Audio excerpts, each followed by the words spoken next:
Hey, yo, EC here, and Pokemon. Pokemon has been one of the biggest, it is the biggest media franchise in the world, and the original games on the Game Boy and the Game Boy Advance and stuff like that have not hit Switch Online. In this video, I'm going to go over why, and I'm going to talk about this and why I feel like they kind of, why I feel like Nintendo probably won't put them on here, largely due to, the issues around it. So, let's start with the other fact. The Pokemon Company is technically a separate entity from Nintendo, although technically Nintendo does own a portion of the company. So the Pokemon Company is a joint venture between Nintendo, Game Freak, and Creatures Inc. Right? They're the ones that obviously basically do all the work.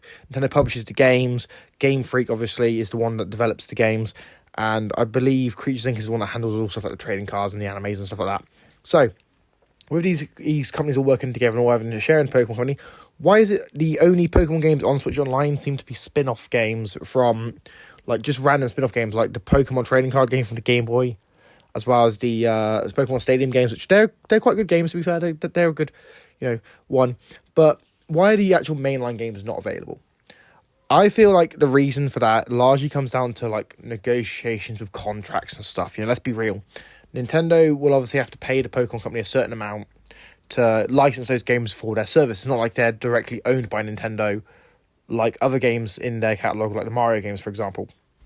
Likewise, I don't think Nintendo or the Pokemon Company would really want people being able to access the Pokemon games, like the classic games like Red, Blue, Yellow, Green, depending on where you're based in the world. I don't think Nintendo would want people being able to access them for $20 a year. I feel like for them, there's a lot more money that could be made by selling these games as a bundle or a remaster or something like that than there would be for selling it for $20 a year to people who have a Switch Online basic subscription. Now, they could lock it all to the expansion pack, which is obviously more expensive. It's something like $50 a year or 35 British pounds. But let's be real. Nintendo probably doesn't want to try and gatekeep their own library when it comes to the apps that are available, because obviously if the Game Boy apps are available for people who are on the base Switch Online tier, then why would people be happy with them locking games behind the expansion pack tier that you can see on the Game Boy app on the base tier, but you can't actually play unless you pay for the higher premium tier? That to me just seems like a little bit of I think that'll be quite a bit of backlash for that. But I feel like that's probably got something to play with it. The fact that these are Game Boy games in a lot of regards, and these games are obviously going to be harder to really convince the Pokemon Company to allow to license, because obviously these games are worth more than $20 a year. These games are well known. These are the games that have got everyone into Pokemon. These are the ones that started the huge Pokemon mania that was in the 90s and stuff. So it just makes sense that they wouldn't really want to put them on there for such a cheap price. Now, would they do a remaster of these games and allow them to be played on the eShop, whatever, that digital download or collection or whatever? I hope they do. Genuinely, I hope they do, because these are obviously some of the greatest games of all time. But obviously, it all comes down to what Nintendo and the Pokemon Company can agree to, what they don't agree to. Because obviously, we have some Pokemon games on Switch Online. There are several spin-off games. I believe there's 6 spin-off games on Switch Online for Pokemon so far, which is not a bad lineup. You've got stuff like Pokemon Mystery Dungeon Red Rescue Team. You've got stuff like Pokemon Trading Card Game on the Game Boy.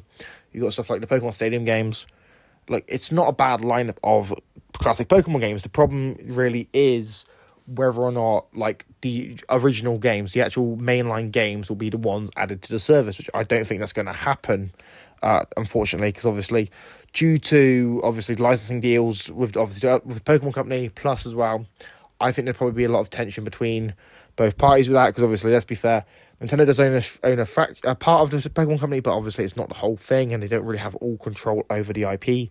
They have the control over the mainline games being published, but also if you look on the Switch eShop, for example, there are several Pokemon spin-off games that are not published by Nintendo, so that could be why as well. It's really swings and roundabouts. It's going to be quite an awkward situation, and I do hope that they resolve it and we can play these games in some form on the Switch 2 or the Switch 1. I think that'd be great, but we'll have to wait and see. Anyway, guys, let me know what you think about us in the comments down below. If you're new, make sure you subscribe, like, share, comment, turn notifications. I've been EC, and I'm signing out. Peace.